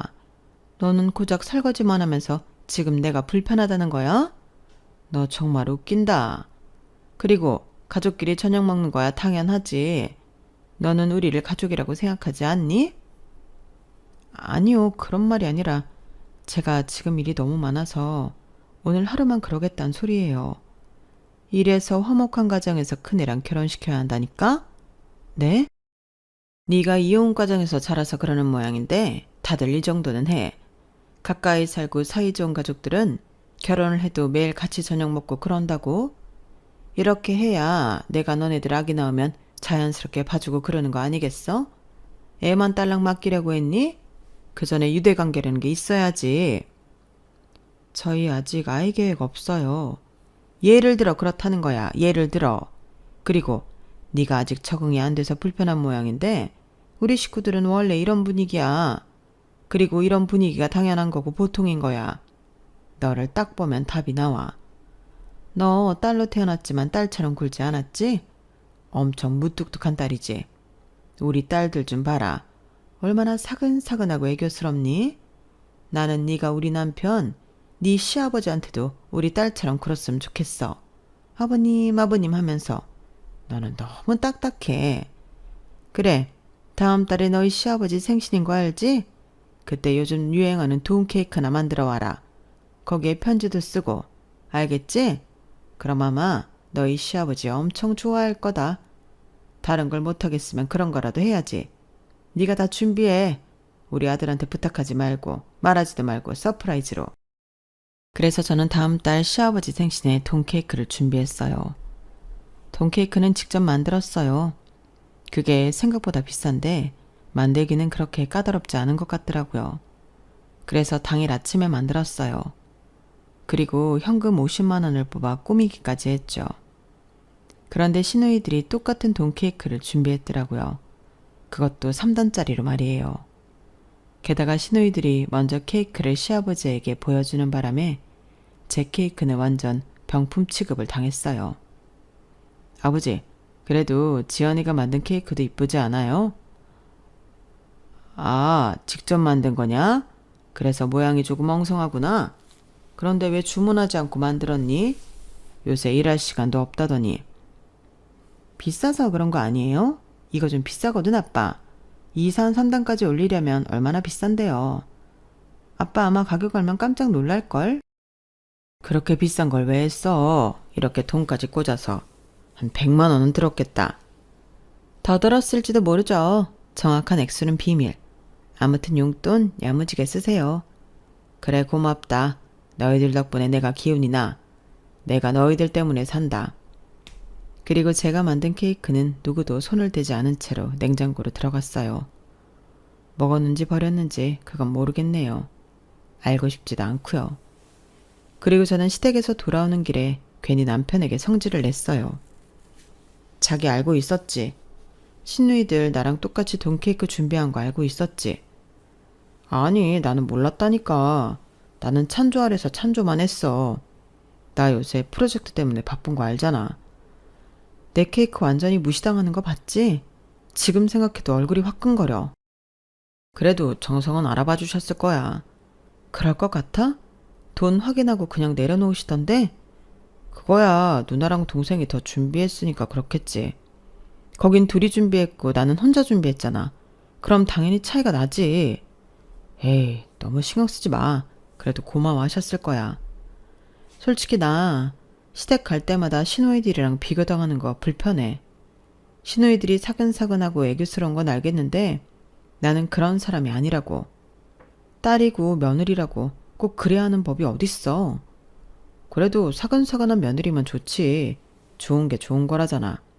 자기도 조금만 더 노력하면 될 것 같은데 뭘. 그건 나를 바꾸는 거잖아. 나는 싫다고. 좋은 모습으로 바뀌는 거잖아. 나중에 장모님한테도 사근사근 굴면 장모님도 좋아하실걸? 그래도 우리 집에 시집와서 화목한 가정의 모습을 보고 그 가족의 일원이 되니까 좋지 않아? 뵌 적은 없지만 자기 어른도 가정적인 분이 아니었다며. 그럼 가정적인 집안은 우리 집을 통해 처음 경험한 걸 텐데 좋잖아. 자기가 아직 익숙하지 않아서 그래. 분명 적응될 거야. 남편도 시어머니와 마찬가지로 제가 시댁에 완벽히 융화되길 바랐어요. 그리고 그러기 위해 제가 변화해야 한다고 생각했죠. 하지만 그런 말을 들으니 더 반감이 드는 건 왜일까요? 하지만 괜히 싸움을 만들고 싶지도 않았어요. 그래서 맞추며 살았어요. 그리고 여동생의 결혼식이 다가왔죠. 다른 지역에서 간호사로 근무하는 여동생은 고등학생 때부터 11년을 교제한 동갑내기와 평생을 약속했어요. 11년을 교제했으니 저희 집 식구에겐 아들 남동생과 다름없었어요. 아들이 없는 저희 집에서 아들 역할을 했죠. 전등도 갈아주고 상부장도 달아주고 저도 알게 모르게 많이 의지한 제부였어요. 저는 그런 두 사람이 드디어 부부의 연을 맺는다니 너무 기뻤어요. 어쩌면 동생보다 더 좋아했을지도 몰라요. 그래서 저는 여동생의 청첩장도 직접 디자인해주고 식정 동영상도 만들어주고 웨딩드레스도 골라주었어요. 그리고 이제 여동생의 결혼식이 일주일 남았죠. 괜히 제가 더 긴장되더라고요. 그런데 어김없이 점심에 찾아온 시어머니가 밥을 먹다 말고 물었어요. 다음 주에 사돈처녀 결혼한다며. 아, 네. 어떻게 하셨어요? 어떻게 알긴? 우리 아들이 말해줘서 알았지. 너는 우리한테 말하지 않을 생각이었니? 경조사는 다 챙겨야 하는 거야. 너는 그런 것도 안 배웠어? 저는 번거로우실까봐 시간 되세요? 안 돼도 만들어서 가야지. 너희 결혼식처럼 썰렁한 결혼식을 만들 수는 없으니 내 친구들도 데려가마. 네? 너희 결혼식 기억 안 나? 200명도 겨우 채운 와중에 다 우리 지인이었잖아. 너희 식구들 지인이 50명은 왔니? 그것도 안 왔지? 무슨 나는 친척이 그렇게 없는 집안도 처음이었다. 뭐 안 싸더니 배달은 딸이라며? 그건 또 어떻게 하셨어요? 우리 집에는 비밀이라는 게 없어. 화목한 가정은 다 그렇다. 그래도 친구분들까진 괜찮아요. 그냥 아버님이랑 오세요. 우리 큰애랑 막내도 가야지. 애들 시간 된다니까 걔네도 친구 데려올 거야. 아니 그래도 그건 좀... 지금은 그렇게 생각해도 너희 엄마는 고마워할 거야. 너도 나중엔 그럴걸? 네 결혼식 생각해봐. 얼마나 삭막했어? 나중에 신부 측 하게 골라서 사진 찍는데 얼마나 휑하던지. 사진기사가 그때 그랬지? 다 올라온 거 맞냐고. 내가 그때 얼마나 부끄러웠는지 아니? 너희 여동생은 그러지 않아야 할 것 아니야. 걱정 마라. 사진도 찍고 내려올 거니까. 저는 강경하게 구는 시어머니를 말릴 수 없었어요. 그리고 친구 한두 명 정도 데려오겠지 생각했어요. 그런데 시어머니는 동생 결혼식에 무려 12명의 친구들을 데려왔어요. 입구부터 시끌시끌했는데 자세히 보니 저희 시어머니였죠. 어머님 오셨어요? 그래, 어때? 많이 데려왔지? 나중에 큰애랑 막내도 이 정도 데려올 거다. 든든하지? 사돈어른 안녕하세요. 시어머니와 함께 온 친구들이 협탁에 올려진 여동생의 웨딩 사진을 만지작거리며 보았고 시끄럽게 굴었어요. 그러더니 그중 한 사람이 저에게 와서 묻더라고요. 아가씨, 여기 답례품이 뭐야? 네? 아, 주방 세제랑 손비누요. 어머, 우리 집에 그게 뚝 떨어졌는데 잘 됐네. 2개씩 가져가도 되나? 요새 그런 거 가져가는 사람 많이 없잖아. 그리고 언제 나타났는지 시어머니가 자기가 준비한 것처럼 2개씩 챙겨줄 테니 가자고 했어요. 13명이 우르르 축의금을 내는 곳으로 갔죠. 멀리서 보니 남편이 한 사람당 2개씩 챙겨주고 있더라고요. 그리고 13명의 무리는 답례품을 받고 곧장 뷔페로 가더라고요. 정말 기가 막혔어요. 그리고 그 이후 시누이들도 5명씩 친구들을 데려왔고 답례품도 챙겨서 곧장 뷔페로 올라갔어요. 하지만 차라리 잘 되었다고 생각했어요. 그런데 나중에 축의금을 살펴보니 시어머니 시누들이 모두 5만 원이 든 봉투 하나만 했더라고요. 그걸 진작에 본 삼촌이 혀를 찼어요. 지연아, 내가 결혼식 다니면서 5만 원 딸랑 내고 답례품 26개 가져가는 사람은 처음 봤다. 너희 시어머니 원래 그러니? 아니, 다른 식구들도 얼굴에 욕심이 그득그득해. 그 와중에 조카 사이는 옆에서 달라는 대로 주고 있고 난 그런 모습은 처음 봤다. 얘가 똑 부러지고 똑똑한 줄 알았더니 자기 식구들 앞에서는 바보 천치더라. 네가 참 답답하겠어. 네가 고생이 많겠더라고. 저는 삼촌 앞에서 애써 아닌 척했지만 속으로는 부글부글 끓고 있었어요. 그래서 집에 돌아가 남편에게 하소연을 했어요. 사돈처녀 결혼식에 친구들 12명, 5명씩 데리고 오는 사돈이 어딨어. 그리고 언제는 자리 채워주러 온 거라면서 자리 채워주기는커녕 뷔페 먹으러 곧장 올라가던데. 그리고 답례품을 2개씩. 자기 식구들이 가져간 답례품만 50개야. 그 덕에 늦게 온 사람들은 답례품 가져가지도 못하고. 자기는 대체 무슨 생각으로 2개씩 챙겨준 거야? 다 빈자리 채워주려고 그랬던 거지. 그런데 막상 오니 사람도 많고 그래서 뷔페 들으시고 간 거 아니겠어? 나도 놀랬는걸. 처제는 자기랑 다르게 사회생활을 잘했나 봐. 뭐 답례품은 남는 것보다 모자라는 게 낫지 않아? 없어서 못 주는 걸 어떡해. 늦게 오지를 말든지. 그리고 내가 이런 말은 안 하려고 했는데 어머님이랑 시누이들 그렇게 많이 데려와 놓고 딸랑 5만 원 냈어. 알아? 와, 그런 말은 정말 하면 안 되는 거 아니야? 사람 정성을 봐야지 어떻게 돈을 봐. 당신 그렇게 속물이었어? 저는 남편과도 말이 통하지 않는다는 걸 알았어요. 그래서 크게 결심을 했어요. 제 결심도 모르고 점심을 먹으러 온 시어머니는 제잘제잘 여동생 결혼식 때 이야기를 하더군요. 사돈네가 사람을 많이 데려와서 나한테 고맙다고 하지? 그게 얼마나 고마운 일인지 너는 모를 거다. 아마 평생 잊지 못할 거야. 밥이라도 한 끼 얻어먹어야 하나? 네, 너무 고마워하세요. 저도 너무 감사드리고요. 그래서 저 이혼하려고요. 뭐? 넌 뭐라고 그랬니? 이혼하려고요. 어머님 아들이랑요. 이혼? 키 막혀. 이게 아주 이혼 가정에서 자랐다고 이혼이 쉽구나? 그래, 뭐 때문에? 뭐 때문에 이혼한다는 건데? 어머님 때문에요. 저희 부부관계는 문제 없어요. 잘 다투지도 않고 잘 맞아요. 다들 연애를 짧게 하고 결혼해서 저희가 헤어진다면 그런 이유 때문이라고 생각하겠지만 아니에요. 어머님 때문이에요. 최근에 남편이랑 싸운 것도 그것도 다 어머님 때문이에요. 어머님만 아니었으면 저희 잘 살았을 거예요. 나 때문이라고? 호의가 없어서? 어머님, 생각해보세요. 매번 제가 이혼 과정에서 자랐다고 흉보지 않았나요? 본인 가정이 화목하다면 비교했잖아요. 헐뜯기도 했고요.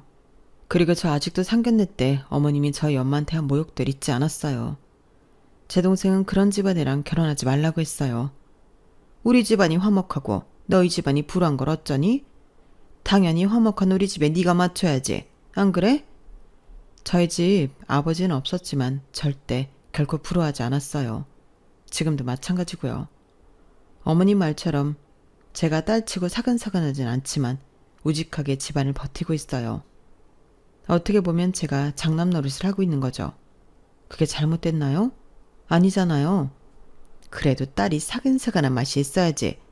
너처럼 딱딱하고 재미없는 딸은 별 볼 일 없어. 며느리로도 마찬가지고. 그렇다고 저희 집안이 틀렸다고 불우하다고 생각하고 비하하는 건 잘못됐죠. 요새 그게 얼마나 문제가 되는지 몰라요? 그래서 우리 집 분위기 때문에 이혼하겠다고? 시댁 분위기 때문이 아니라 그걸 강요하는 어머님 때문에 이혼하는 거죠. 절대 안 돼. 우리 집에서 이혼은 수치야. 그리고 나는 네 의견을 절대 받아들일 수가 없구나. 화목한 우리 집에 맞추는 게 맞지. 그게 저를 숨막히게 해요. 그리고 매일 어머님이 와서 점심 드시고 저녁까지 시댁에서 먹으니 제가 일할 시간이 없어요. 지금 제가 날린 돈만 얼마인지 아세요? 이게 다 어머님이 기생충처럼 저희 집에 와서 그런 거라고요. 뭐? 기생충? 너 말 다 했니? 더한 말도 할 수 있어요. 어차피 이혼하면 남남인데 무슨 말을 못해요? 이혼? 그렇게 쉽게 되는 줄 아는구나. 우리는 소송할 거다. 그래서 절대 이혼하지 못하게 할 거야. 그럴 필요 없어요. 저희 법적으로는 남남이에요. 혼인신고 안 했거든요. 뭐? 혼인신고를 안 해? 그러고 4년을 살았단 말이야? 아드님이 큰 누나랑 살던 집이 아드님 명의인 거 아시죠? 그래서 저희 집 얻을 때 혜택 받으려고 혼인신고 안 했어요. 그게 정말이냐? 네, 정말이에요. 그래서 그냥 제가 짐 싸들고 나가면 그만이에요. 결혼하고 산 외제차도 마찬가지고요. 그건 네가 다 가져간다고? 부부 공동재산이야 그건. 방금 제가 한 말 못 들었어요? 부부가 아니라고요. 사실혼 관계일 뿐이지 법적으로 부부가 아닌데 무슨 소용이에요? 그리고 다 제 명이라니까요. 세금도 제가 냈기 때문에 소송을 해도 별 의미 없어요. 여우 같은 것. 너 일부러 노리고 혼인신고 안 한 거지? 제가 어떻게 상황이 이렇게 될 줄 알았겠어요. 그리고 아가씨는 이제 백수가 될 거예요. 그건 또 무슨 소리냐? 시어머니가 묻자마자 시누이가 저희 집에 찾아왔어요. 언니가 다 꾸민 짓이죠? 제 예상과 같이 얼굴을 붉히며 화를 내더라고요. 생각보다 빨리 잘렸네요. 이제 보니 제가 아버지를 닮아서 성질이 급했나 봐요. 왜 말 안 했어요? 내가 다니는 치과가 아버지 치과인 거 왜 말 안 했냐고요? 난 금방 알아차릴 줄 알았죠. 출시가 흔하진 않으니까. 그래도 의심하고 한 번쯤은 난 아버지한테 물어볼 줄 알았는데 안 그랬네요? 눈치가 없는 건지. 대체 나를 왜 해고하라고 한 거예요? 그동안 아버지가 많이 봐주고 있었던 거잖아요. 치위생사 주제에 온 식구 다 데려가서 진상짓하고. 들어보니 내가 다 부끄럽던데. 비치된 커피며 녹차 가져가고 칫솔에며 치약 달라고 하고. 일회용 칫솔은 왜 가져간 거예요? 쓰지도 않으면서. 게다가 직원 할인이 30%인데 거의 절반 가격으로 임플란트며 충치 치료하고 그랬다면서요. 스케일링도 매달 가서 공짜로 받고. 아니, 아가씨는 대체 뭐라고 그걸 병원에서 이해할 거라고 생각한 거예요? 자기를 너무 대단하게 생각하는 거 아니에요? 다른 치유 상사들도 가족 데려오고 그러거든요? 나만 그러는 거 아니라고요. 그리고 내가 워낙 잘해서 원장님이 얼마나 날 예뻐하는데요. 예뻐하긴요. 잘하고 싶은데 제 아가씨라서 못 자른 거예요. 무슨 소리예요? 다음 달에 나 팀장으로 승진시켜준다고 하셨는데. 그것도 다 제 아가씨라는 거 알고 그러신 거예요. 정말 눈치도 없네요. 그래서 날 자른 이유가 뭔데요? 구체적으로 설명해 봐요. 어머님 때문에요. 그동안 제가 어머님 때문에 고생한 게 많아서요. 그래서 어머님한테 어머님이 수치처럼 여긴 아들의 이혼과 그렇게 아끼는 막내딸의 실직을 선물하고 싶었거든요. 그래서 결심했고 아버지한테 부탁드렸어요. 네? 오빠랑 이혼하겠다고요? 이혼도 아니에요. 그냥 내가 짐 싸서 나가면 되거든요. 우리 법적으로 남남이라서요. 위자료. 그래, 위자료 소송할 거다. 지금 내가 받은 정신적 스트레스 전부 돈으로 받아낼 거야. 그렇게 하세요. 그리고 정말 시어머니는 짐을 지어주고 남편을 내보낸 저에게 위자료 소송을 했어요. 저는 그 순간부터 모든 증거들을 한데 모아 소송 준비를 했어요. 그리고 제가 승소했죠. 집도 차도 제가 얻게 되었고 위자료도 받았어요. 시어머니가 법원에서 얼마나 저를 노려보고 분통해 하는지 코웃음이 나오더라고요. 그리고 아버지가 그 소식을 어떻게 들었는지 연락이 오더라고요. 정말 오랜만에 네 목소리를 듣는구나. 그동안 아버지로서 책임을 다하지 못해 미안하다. 결혼식도 못 가서 미안해. 아니에요. 괜찮으니까 마음 쓰지 마세요. 그래도 이번에 도와주셔서 감사해요. 딸내미 일인데 안 도와줄 수 있겠니? 도움이 되었다면 다행이구나. 이런 말을 하기 그렇지만 우리 건물 1층이 비었어. 괜찮으면 네가 사업하는 데 쓰지 않겠니? 역시 우리 치과 밑이라 부담스러우려나? 그렇게 저는 아버지 건물 1층에 가게를 내서 오프라인 매장을 운영하게 되었어요. 그리고 신혼집은 월세를 주었고 외제차는 팔아버렸죠. 엄마와 다시 살게 되어 트러블이 있지 않을까 걱정했는데 제가 출퇴근을 하니 그런 것도 없고요. 만족하며 지내고 있어요. 여기까지가 제 사연입니다. 누구도 남의 가정에 이래라 저래라 할 수 없죠. 옳다 그르다 할 수도 없고요. 세상에 완벽한 가족은 없으니까요. 그래서 저는 모두에게 너그러운 마음의 안경이 있었으면 좋겠어요. 오늘도 좋은 하루 되세요. 여러분, 사연 댓글에 응원과 현명한 조언 부탁드려요. 좋아요와 구독은 저에게 큰 힘이 됩니다. 오늘도 좋은 일 가득하세요.